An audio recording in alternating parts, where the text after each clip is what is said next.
첫 번째 사사 온니엘이라는 제목으로 말씀 함께 나누겠습니다. 최근 대한민국에서 국민을 불안하게 만든 사건이 일어났습니다. 아파트 시공업체가 아파트를 건축하면서 보강 철근을 빠뜨린 사건이지요. 국토부가 진단한 결과 어떤 아파트는 설계 과정부터 철근이 누락되었고, 그리고 어떤 아파트는 설계도는 문제없지만 설계대로 시공하지 않아 건물에 철근이 빠졌다고 설명했습니다. 가장 안전하고 튼튼해야 할 사람 사는 아파트가 부실 시공되었으니 국민이 불안해하고 분노할 수밖에 없었습니다. 어떤 사람들은 철근을 빠뜨린 채 지어진 아파트를 뼈 없는 아파트 또는 순살 아파트라 부르며 순살이라서 값이 더 비쌌다는 비난을 쏟아내기도 했습니다. 우리 같으면 이런 아파트에 살 수 있겠습니까? 아파트가 부실 시공된 건물임을 안 이상 불안해서 살고 싶어하는 사람은 그렇게 많지 않을 것입니다. 우리는 건축에 관해서는 전문가가 아닙니다. 그래도 건물을 지을 때는 설계도대로 지어야 한다는 것 정도는 압니다. 이윤을 남기려는 목적으로 또는 일을 편하게 하려는 생각으로 설계도를 무시하고 건물을 지으면 지금 당장은 문제가 없어도 언젠가는 반드시 문제가 발생합니다. 설계도대로 짓지 않은 건물이 위험하듯 우리 인생의 집도 설계도대로 짓지 않으면 위험합니다. 우리 인생의 설계도는 하나님의 말씀입니다. 우리 인생이 안전하려면 우리는 두말할 것도 없이 말씀에 순종하며 살아야 합니다. 그래서 예수님께서는 반석 위에 인생의 집을 지으라고 말씀하셨습니다. 반석은 예수님께서 가르쳐 주신 산상수훈의 말씀을 뜻하지요. 그러니까 인생이 안전하려면 말씀을 설계도 삼아 살아야 한다는 교훈을 우리에게 주신 것입니다. 바울도 고린도전서 3장 9절에서 고린도 교회 교인들을 향해 그들은 하나님의 집이라고 가르쳤습니다. 우리는 하나님의 집이니 집이 튼튼하게 바로 서려면 굳건한 터가 되시는 예수님 이외에 지어야 한다고 가르쳤습니다. 예수님의 말씀대로 사는 인생이 안전하다는 교훈을 준 말씀입니다. 노아의 방주가 홍수 심판으로부터 안전할 수 있었던 이유는 하나님께서 가르쳐 주신 설계도대로 지었기 때문입니다. 또 모세가 나일 강가에 벌어졌어도 안전할 수 있었던 것도 모세가 들어있던 바구니가 역청으로 꼼꼼히 발라져 있었기 때문입니다. 그 역청은 하나님의 말씀을 비유합니다. 결국 모세가 안전할 수 있었던 것도 그의 인생에 하나님의 말씀의 포장지로 감싸져 있었기 때문입니다. 이렇게 성경은 우리 인생을 건축물에 비유하면서 말씀대로 사는 인생이 안전하다는 교훈을 주고 있습니다. 우리 인생이 어떤 환난에도 무너지지 않으려면 말씀의 설계도대로 인생의 집을 지어야 합니다. 우리 인생은 어떻습니까? 우리는 우리 인생을 부실하게 짓고 있습니까? 아니면 어떤 시련에도 흔들리지 않는 기초부터 튼튼한 인생의 집을 짓고 있습니까? 성경에 극명하게 대비되는 두 인생이 나옵니다. 아브라함과 그의 조카 롯의 인생입니다. 아브라함과 롯은 처음 출발은 같았습니다. 두 사람은 갈대아 우르를 떠나 하란 땅으로 왔고, 하란에서 아브라함은 하나님의 명령대로 가나안 땅으로 이주했습니다. 가나안 땅에 살면서 아브라함, 롯 두 사람은 가축과 소유물이 많아졌습니다. 소유가 많아지니 두 사람이 함께 거주하기에는 땅이 좁았습니다. 그래서 서로를 위해 분가하기로 결정했습니다. 이때부터 두 사람의 인생은 달라졌습니다. 롯은 눈을 들어 자기 눈에 좋아 보이는 땅을 선택했습니다. 롯이 자기 판단으로 선택한 땅은 멸망을 앞둔 소돔과 고모라가 있는 땅이었습니다. 롯은 자신이 선택한 땅에서 풍요로운 삶을 지속할 수 있을 것으로 기대했습니다. 그러나 기대했던 것과는 달리 롯은 자기가 선택한 땅에서 전쟁의 고통을 겪었고, 나중에는 소돔과 고모라가 멸망당하는 바람에 롯은 모든 것을 잃어버리고 겨우 목숨만 부지한 채 살게 되었습니다. 처음에 잘 나가던 인생이 한순간에 나락으로 떨어진 것입니다. 그러나 아브라함은 하나님께서 약속하신 복의 삶을 이어갔습니다. 아브라함이 하나님께 약속받은 복을 이어갈 수 있었던 이유는 창세기 12장에 나와 있듯 아브라함이 말씀을 따라갔기 때문입니다. 그의 삶이 말씀을 따라가니 한편에서는 인생의 나락으로 치닫는 순간에도 아브라함은 복의 삶을 이어갔던 것입니다. 아브라함이 위기 속에서도 흔들림 없이 복의 길을 걸었던 이유, 바로 인생의 집을 말씀 위에 지었기 때문입니다. 그러나 롯의 인생은 처음에는 이상이 없었지만 갈수록 부실해져 갔습니다. 이유는 롯이 말씀이라는 철근을 누락한 상태에서 인생의 집을 지었기 때문입니다. 말씀의 설계도대로 사는 것이 얼마나 중요한지 보여주고 있는 두 인물이지요. 사람들은 설계도대로 짓지 않는 아파트는 불안해하면서 말씀대로 살지 않는 자기 인생에 대해서는 크게 걱정하지 않는 것 같습니다. 아마 자기 인생의 집을 든든히 붙잡아주는 것이 돈이나 건강 그리고 인맥이나 지식이라고 생각해서 그런 것 같습니다. 돈과 인맥과 지식은 집 안에 있는 가구나 인테리어 같은 것입니다. 그러니까 가구는 집의 안전과는 무관합니다. 좋은 가구가 많다고 해서 건물이 안전한 것은 아니지요. 집의 안전을 책임지는 것은 그 건물의 기초이고 뼈대입니다. 바로 하나님의 말씀이 인생의 집의 뼈대이자 기초가 됩니다. 부실한 건물이 위험하듯 말씀대로 살지 않는 부실한 인생은 반드시 위험에 처하게 됩니다. 이스라엘의 전 역사 중에서 가장 부실한 신앙생활을 했던 시기는 바로 사사 시대입니다.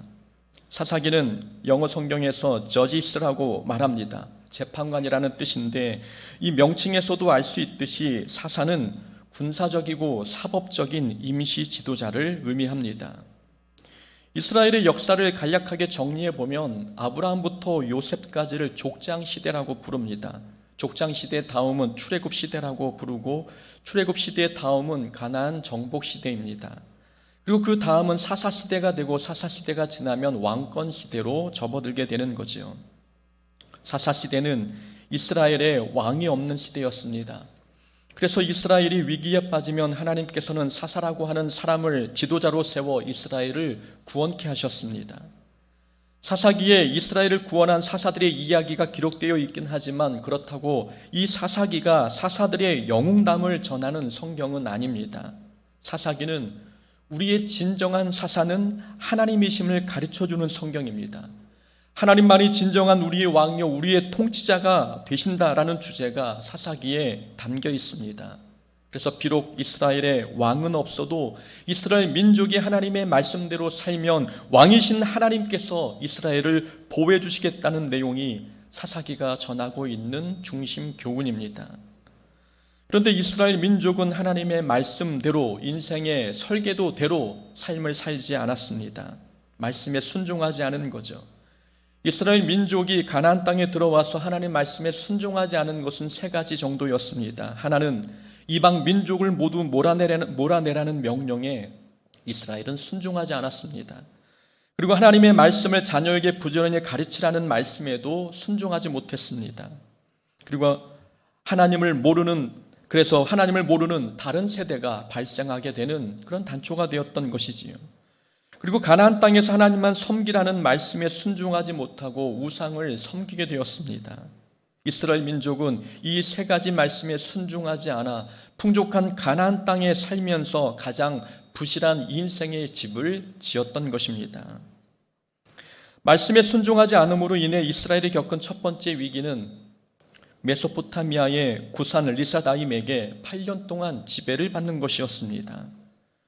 구산 리사다임, 발음하기도 어려운 이름이지만 이 이름의 뜻은 죄들의 구산이란 뜻입니다.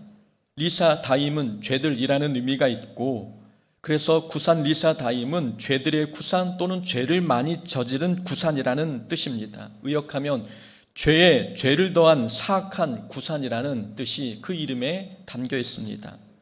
이름의 뜻만 보더라도 이스라엘 민족이 이 구산 리사다임에게 얼마나 큰 고통을 당하고 있는지를 알 수 있습니다. 이스라엘이 하나님의 말씀을 외면하자 하나님께서는 이스라엘이 사악한 구산에게 8년 동안 지배를 받게 하셨습니다. 이스라엘이 고통 속에서 하나님께 부르짖자 하나님께서는 온니엘이라는 사사를 세워 이스라엘을 구원하게 하셨습니다. 이 오늘 본문의 내용을 자세히 보면 하나의 중요한 패턴을 발견할 수 있습니다. 7절에서 이스라엘 민족이 하나님을 잊어버리고 우상을 섬겼습니다. 그랬더니 8절에서 하나님께서 진노하셨고 진노의 결과 이스라엘이 이방 나라에게 고통을 당하게 하셨습니다. 9절에서 이스라엘 민족이 하나님께 도움을 구하자 하나님은 사사를 세워 구원해 주셨습니다. 11절에서는 사사의 통치로 나라가 평안해졌지요. 그러나 사사가 죽자 다시 이스라엘 민족은 죄에 빠지게 되었습니다. 범죄하니 징계하시고 징계하니 회개하고 회개하니 구원해 주셨고 구원해 주셨더니 은혜를 잊어버리고 다시 죄에 빠지는 이러한 패턴은 오늘 본문에도 나오지만 사사기 전체에서 반복되고 있는 패턴입니다.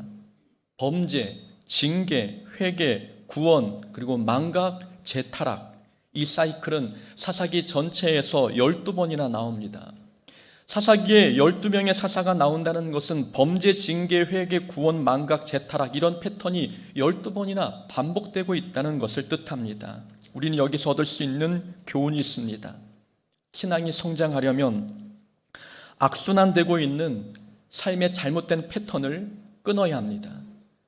이스라엘 민족은 늘 신앙의 제자리 걸음이었습니다. 이유는 삶이 늘 반복되는 패턴에서 벗어나지 못했기 때문입니다. 범죄하면 징계받고 징계가 고통스러워 하나님께 회개하면 하나님께서 구원해 주시고 구원받아서 삶이 평안하면 그 은혜를 잊고 다시 타락하게 되는 이스라엘의 삶은 이런 패턴의 악순환이었습니다. 그러니 신앙은 성장하지 않고 제자리에서 맴돌았습니다. 사람이 같은 잘못을 해서 여러 번 낭패를 보면 다시는 낭패를 보지 않기 위해서라도 자기를 바꾸지 않습니까? 반복된 학습을 통해서 이러면 안 되는구나 라는 것을 깨닫는 것이 사람의 일반적인 모습입니다. 그런데 이스라엘 민족은 반복적인 타락으로 반복적인 고통을 당했어도 바뀌지 않았습니다. 다람쥐 쳇바퀴 돌듯 이스라엘 민족은 죄의 악순환에서 벗어나지 않았던 것입니다. 우리가 볼 때 참으로 어리석은 모습 아니겠습니까? 그런데 문제는 우리의 모습도 본문 속 이스라엘 민족과 크게 다르지 않다는 점입니다. 우리도 종류만 다를 뿐이지 같은 잘못을 여러 번 낭패를 보면서도 같은 잘못을 반복하고 있습니다. 어떤 사람은 언어의 악순환에서 벗어나지 못합니다. 이런 경우이지요. 어떤 사람은 감정을 잘 다스리지 못해 하지 않아야 할 말을 합니다. 처음에는 말을 하는 게 옳다고 생각해서 했는데 말한 후에는 괜히 말한 것 같아서 후회합니다. 말할 때마다 후회하게 되니 이제는 하고 싶은 말이 있으면 여러 번 생각해보고 말해야 되겠다라고 결심합니다. 그런데 어떻습니까? 비슷한 상황이 벌어지면 또 참지 못하고 말을 합니다. 그럴 때면 말한 자기 자신에게 실망하고 스스로 상처받기도 합니다. 그런데도 언어 습관을 바꾸지 못합니다. 말하고 후회하고 상처받고 또다시 결단하고 또다시 말하고 후회하고 상처하고 다짐하고 하는 이런 패턴이 악순환이 되고 있는데도 끊지 못하는 것입니다. 그러니 믿음이 성장하지 못합니다. 어떤 사람은 불평의 악순환에서 벗어나지 못합니다.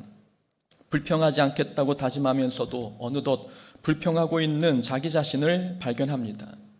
불평은 누군가를 향한 미움으로 연결되고 그 미움이 가득한 자기 자신을 보면서 후회합니다. 후회하면서 다음에는 그렇게 불평하지 않기로 다짐합니다.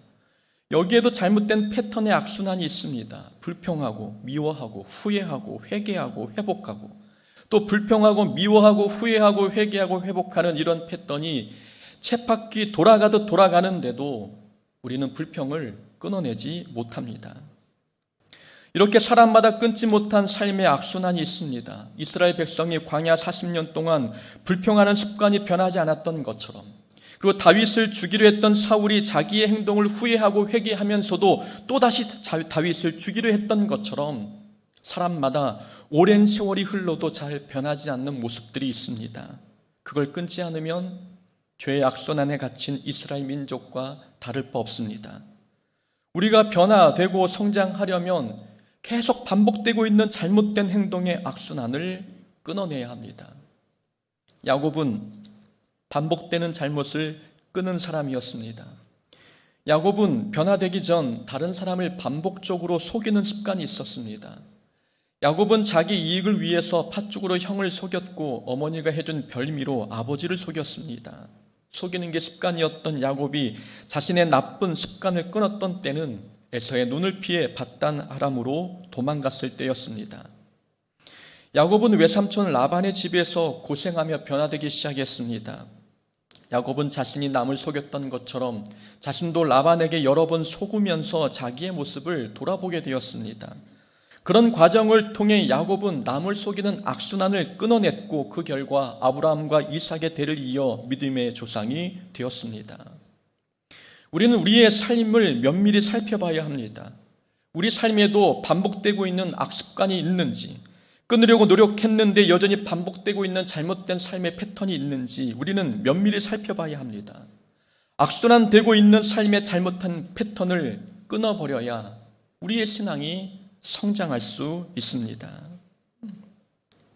7절에 보면 이스라엘 자손이 하나님을 잊어버리고 바알들과 아세라를 섬겼다고 기록하고 있습니다. 그랬더니 8절에 보면 하나님께서 진노하셔서 이스라엘 자손이 구산 리사다임을 섬기도록 하셨습니다.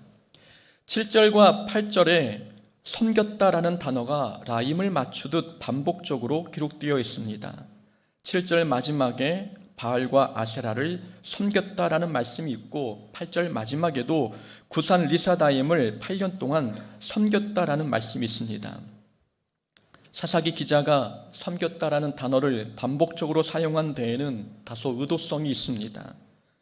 섬겼다라는 단어를 반복적으로 배치한 이유는 이 구산 리사다임을 섬기게 된 일과 우상을 섬긴 일은 서로 연관이 있다는 것을 보여주기 위함입니다. 사사기 기자는 이스라엘이 구산 리사다임에게 고통을 당한 건 우연이 아님을 가르쳐주고 있습니다. 이스라엘이 사악한 이방왕을 섬기며 고통을 당한 이유는 그들이 헛된 우상을 섬겼기 때문이었습니다. 잘못된 것을 섬기니 더 잘못된 것을 섬기게 되었던 것입니다. 그러니까 이스라엘이 사악한 왕을 섬기게 된 것은 우상을 섬긴 일에 대한 하나님의 심판이었음을 가르쳐주고 있습니다. 그렇다면 이스라엘이 이 고통을 멈추려면 하나님께로 돌아가야 했습니다. 구산 리사다임을 통해 당하는 이 고난은 그냥 시간이 지나면 저절로 사라지는 고난이 아니었습니다. 우상 숭배를 멈추고 하나님과의 관계를 회복해야 끝나는 고난이었습니다. 그러니 이 고난을 끝내고 싶다면 섬김의 대상을 바꿔야 한다는 게 본문의 핵심입니다. 그래서 사사기 저자는 고난을 끝낼 수 있는 방법에 관한 힌트를 섬기다라는 단어를 통해 알려주고 있는 것입니다. 잘못된 것을 섬겨서 더 사악한 것을 섬기게 되었으니 이 문제를 바로 잡으려면 하나님을 섬겨야 한다. 섬김의 대상을 바꿔야 한다라고 말씀하고 있습니다. 이스라엘 자손은 문제의 원인을 정확하게 파악했습니다. 그래서 9절에서 하나님께 부르짖었고 하나님께서는 사사를 세워 이스라엘을 구원해 주셨습니다. 우리는 여기서 얻는 교훈이 있습니다. 우리가 삶의 고난을 만났을 때에는 신앙생활부터 점검해야 합니다. 삶에서 어려움을 만났다면 우리가 하나님을 바르게 섬기고 있는지 신앙생활부터 점검해야 합니다. 하나님과의 관계에 문제가 생기면 삶에도 문제가 생길 수 있습니다. 그렇다고 삶에서 고난을 만났다고 해서 그 모든 고난이 하나님과의 관계에 문제가 생겼다는 것을 뜻하는 건 아닙니다. 어떤 고난은 하나님과의 관계 이상이 없어도 훈련의 목적으로 찾아오는 경우도 있습니다. 삶에서 만난 모든 고난이 신앙에 문제가 있다는 걸 뜻하는 것은 아니지만 신앙에 문제가 생기면 삶에 문제가 나타나는 것은 분명한 사실입니다. 그래서 일단 고난을 만나면 우리는 신앙생활부터 점검해야 합니다. 그 고난의 출처가 어딘지, 그 고난의 원인이 무엇인지 우리는 모르기 때문에 일단 우리는 고난을 만나면 신앙생활부터 점검해야 합니다. 이게 지혜입니다. 신앙생활과 우리 일상의 삶은 서로 연결되어 있기 때문이지요. 신앙과 삶의 관계를 보면 신앙생활이 뿌리라면 우리의 일상의 삶은 잎사귀 그리고 열매입니다. 열매가 떨어지거나 잎사귀가 시들면 뿌리를 살펴보는 게 상식입니다. 그래서 지혜로운 성도는 삶에 문제가 생기면, 삶의 감사가 사라지고 불평이 가득해지면 삶의 뿌리가 되고 있는 믿음 생활부터 점검합니다. 자신도 모르는 사이에 믿음의 뿌리가 헛된 곳으로 뻗어갈 수 있기 때문이지요. 욥은 매사에 신앙을 점검하는 습관이 있었습니다. 욥은 자녀들의 생일날 잔치를 벌이고 난 뒤에는 항상 하나님께 번제를 드렸습니다. 혹시 자녀들이 생일날 하나님께 죄를 지어 하나님을 욕되게 했을까 염려했기 때문이지요. 어떤 사람들은 고난을 만나고 나서야 신앙생활을 점검합니다. 그러나 욥은 좋은 날, 행복한 날에도 자기의 신앙, 가족의 신앙을 점검했습니다. 우리는 삶의 문제와 영적인 것을 연결해서 볼 수 있는 안목이 있어야 합니다. 가장 어리석은 사람은 믿음의 뿌리가 잘려 삶이 피폐해지고 있는데 이 삶이 피폐해진 원인을 엉뚱한 데 가서 찾는 사람입니다. 삶의 문제와 신앙의 문제가 서로 연결되어 있다는 것을 모르기 때문입니다. 이스라엘의 왕 아합이 그랬습니다. 아합 왕은 북이스라엘의 바알과 아세라 우상 숭배를 권장하고 확장시킨 장본인입니다. 엘리야 선지자는 아합을 찾아가 수년 동안 이스라엘에 비가 내리지 않을 것이라고 예언했습니다. 우상 숭배에 따른 하나님의 징계를 예언한 것이었습니다. 그래서 이스라엘에 3년 6개월 동안 비가 내리지 않았고 온 땅에 기근이 들었습니다. 그런데 아합은 이스라엘 땅에 비가 오지 않은 이유가 엘리야 때문이라고 생각했습니다. 그래서 엘리야를 만났을 때 아합은 이렇게 이야기하지요. 이스라엘을 괴롭게 한 자여라고 불렀습니다. 엘리야가 이상한 예언을 해서 비가 내리지 않았다고 생각했던 것입니다.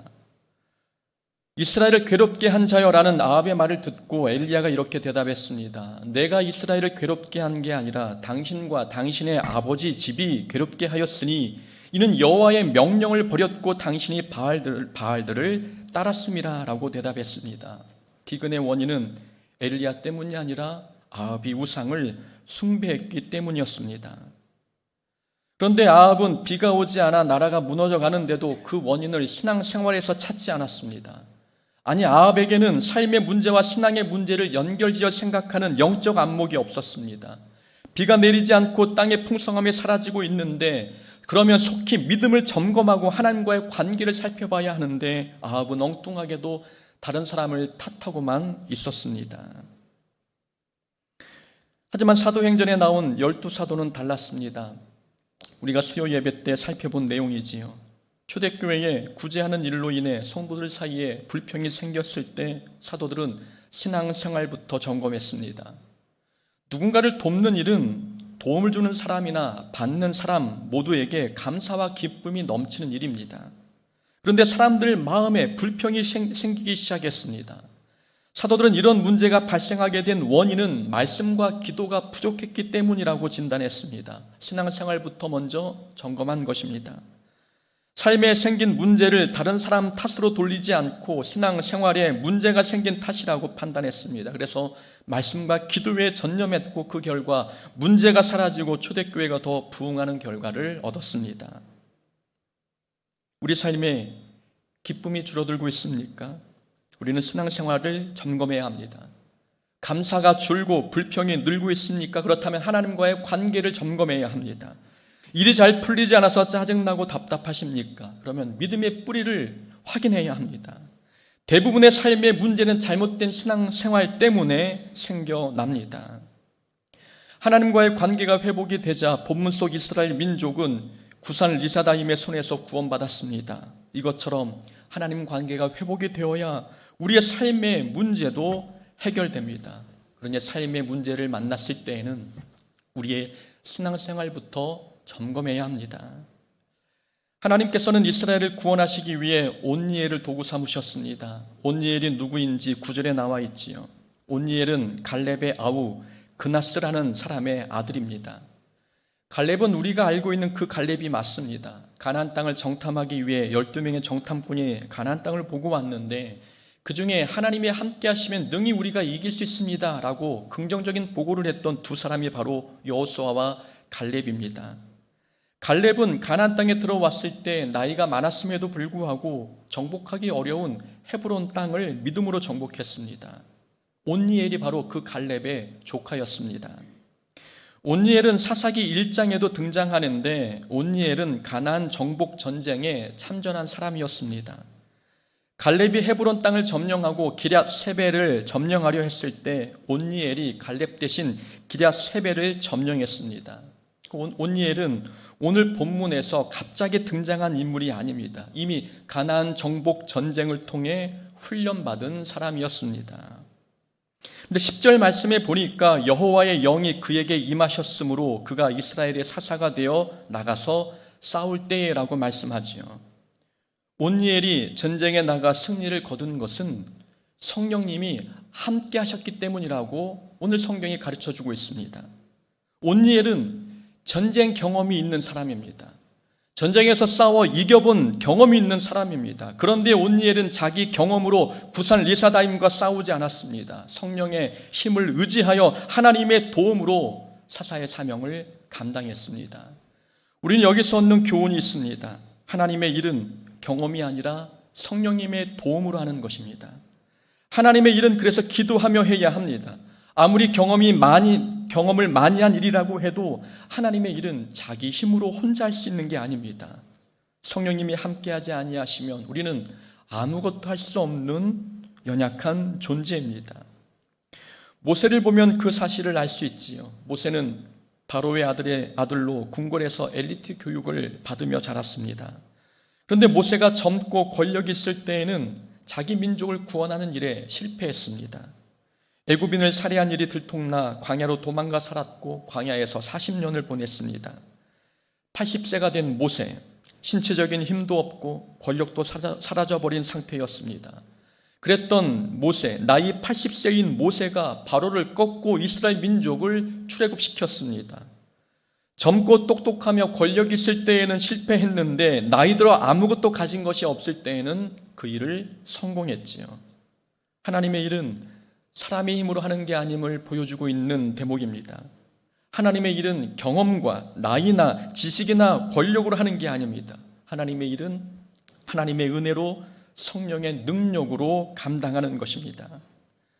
다윗은 그래서 전쟁에 나갈 때마다 하나님께 물었습니다.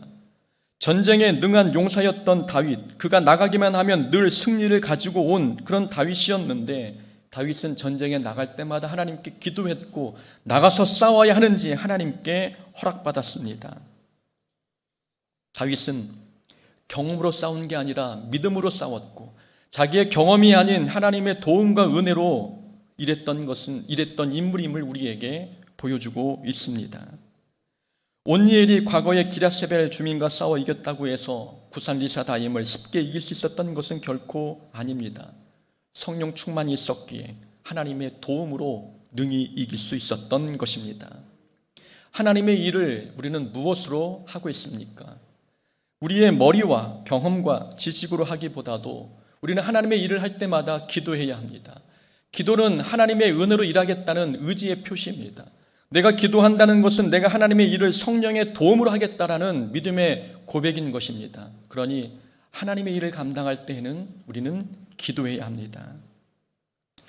이번 주간은 지난주의 잘못을 반복하는 주간이 되지 않기를 소망합니다. 반복되는 잘못을 끊고 지난주보다는 믿음이 더 성장한 이번 주간이 되어야 합니다. 삶에 문제가 생기면 신앙생활부터 점검하고 경험만 믿지 말고 기도하며 일할 수 있는 복된 한 주간이 되어야 될 줄로 믿습니다. 하나님께서 이번 주간도 우리의 사사가 되셔서 우리를 다스려 주십니다. 승리하는 한 주 되기를 주의 이름으로 축원합니다. 아멘.